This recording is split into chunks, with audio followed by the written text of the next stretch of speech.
지난 이야기. 부부 갈등을 겪은 마고와 나바라. 마고가 잠시 파리로 돌아간 사이 갈등은 더 격해진다.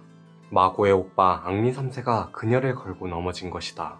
졸지에 파리에서 쫓겨난 그녀는 남편에게 돌아가지만 나바라도 그녀를 배신한다.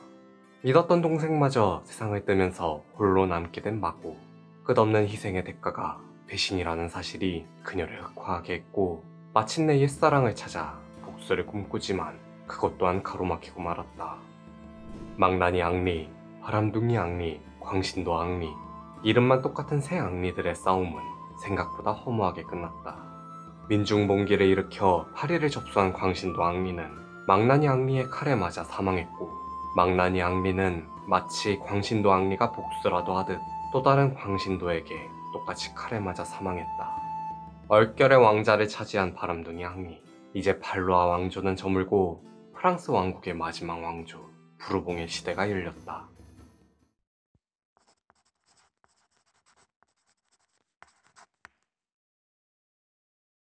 명목적인 프랑스 국왕이 된 앙리 4세. 그럼에도 실질적인 지배자로 군림하지는 못했습니다. 그가 위군호였기 때문이에요. 여전히 기지가문이 파리를 중심으로 떡하니 버티고 있었죠. 지난 100년 전쟁 이야기를 기억하시나요? 당시 잔다르크가 겪었던 비슷한 상황이 그에게도 펼쳐진 겁니다. 파리는 프랑스 국왕으로서 반드시 필요한 도시였고, 파리를 공략하려면 파리 시민들의 마음을 얻어야 했죠. 그러나 이는 기지가문이 존재하는 한 불가능한 일이었습니다. 앙리 4세가 파리로 입성한다는 소식에 많은 시민들이 죽음도 불사하겠다며 모여들었어요. 그들은 총과 칼로 무장해 행렬하기 시작했고, 여기에는 당연히 성직자들도 포함되어 있었죠.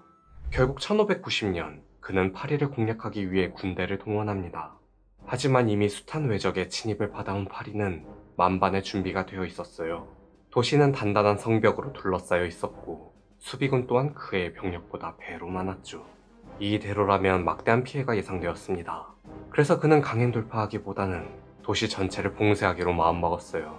기본적으로 공선전은 수비군이 유리하죠. 공격군이 성벽이나 성문을 파괴할 정도의 화력을 지니지 않는 한 말이에요. 문제는 수비군이 지나치게 많으면 얘기가 달라집니다. 수비군이 많다는 건 그만큼 인구가 밀집되어 있다는 걸 방증하기 때문이죠. 도시는 대부분 주거 및 상업시설로 구성되어 있고, 그나마 있는 농경지는 성벽 너머에 마련되어 있으며 부족한 식량은 교역을 통해 충당하고 있었을 겁니다. 즉, 지켜야 할 게 많을수록 농성이 길어질수록 수비군은 불리할 수밖에 없어요. 앙리 4세도 이 사실을 잘 알고 있었고, 파리로 식량이 들어가지 못하게 하는 것은 물론 인근의 풍차들을 불태워 빵도 만들지 못하게 했죠. 약 20만 명이 넘는 시민들이 장장 5개월에 넘게 버텼습니다. 슬슬 식량 부족으로 아사자가 속출하기 시작했어요. 시민들은 먹을 것을 찾아 헤맸고, 급기야 공동묘지를 파헤쳐 고인의 뼈로 빵을 구워 먹었다는 괴담이 번졌죠. 그러나 앙리 4세는 포위를 풀지 않았습니다. 결국 이 농성으로 인해 당시 파리 인구 중 약 4에서 5만 명이 사망하고 말았어요. 그럼에도 시민들은 끝까지 버텼고, 또다시 펠리페 2세의 개입으로 그는 물러날 수밖에 없었죠. 파리 공략에 실패한 그는 깊은 고민에 빠집니다. 갑자기 뛰어든 스페인군은 진작에 몰아냈지만 아직도 많은 도시들이 그에게 적대적이었어요. 그때 그가 가장 아끼는 애처 가브리엘 데스트레가 그에게 가톨릭으로 개종할 것을 권유했죠. 앙리 3세도 죽기 전 똑같이 충고했던 만큼 그는 결심을 내립니다. 또다시 가톨릭으로 개종하기로요. 그는 파리는 미사를 치를 만한 가치가 있는 곳이다 라는 선언과 함께 앞으로 영원히 개신교를 버릴 것을 다짐하고 다시 한번 가톨릭으로 개종했죠. 이때 그동안 그를 지지해온 개신교 세력과 엘리자베스 1세가 엄청나게 분노했다고 합니다. 아무튼 이미 지칠 대로 지친 파리 시민들은 그의 개종을 인정하고 왕으로 받아들였어요. 1594년 드디어 그는 파리에 입성할 수 있었죠. 비록 가톨릭 동맹은 여전히 그를 인정하지 않아 대관식을 랭스가 아닌 샤르트르에서 치러야 했지만 말이에요. 그를 파문했던 로마 교황청도 교황 클레멘스 8세가 직접 철회해 그를 프랑스 왕국의 합법적인 왕으로 인정했습니다. 이제 실질적 지배자가 된 그는 길고 긴 종교전쟁을 끝내고자 했어요. 그의 해법은 카트린과 동일했죠. 종교적 차별을 없애고 종교의 자유를 허락하는 것이었습니다. 다만 그때와 지금의 차이가 있다면 카트린은 인정받지 못한 이방인이었고 앙리 4세는 인정받은 고귀한 대왕이라는 점이었어요. 1598년 프랑스 역사에서 가장 의미 있는 문서 중 하나인 낭트 칙령이 공포되었고, 위군호는 다시 한번 종교적 자유를 인정받았으며 36년간의 종교전쟁은 막을 내렸죠. 정식적으로 왕위에 오른 앙리 4세는 유폐되어 있던 마고를 찾습니다. 드디어 진실된 사랑을 찾는 건가 싶었지만 그건 아니었어요. 결혼 무효를 요구하기 위해서였죠. 그는 자신의 애첩 가브리엘을 왕비로 맞이하고 싶었습니다. 그리고 이를 위해서는 마고의 동의가 필요했어요. 마고도 더는 그와 결혼 생활을 유지하고 싶지 않았고 남은 여생을 편안하게 살아가고자 합의금을 요구했죠. 그러나 결혼 무효 절차가 진행되면서 그녀의 재정 상황이 호전되자 돌연 그에게 딴지를 걸기 시작합니다. 그녀는 그의 재혼 상대인 가브리엘의 출신을 운운했어요. 처녀 시절 가브리엘은 앙리 4세의 내연녀가 되었죠. 그녀의 아버지는 딸이 마고에게 원한을 살까 두려워 다른 남자에게 시집을 보냅니다. 문제는 가브리엘은 앙리 4세와 계속해서 불륜관계를 이어갔고 결국 그의 아이를 가지고 말았어요.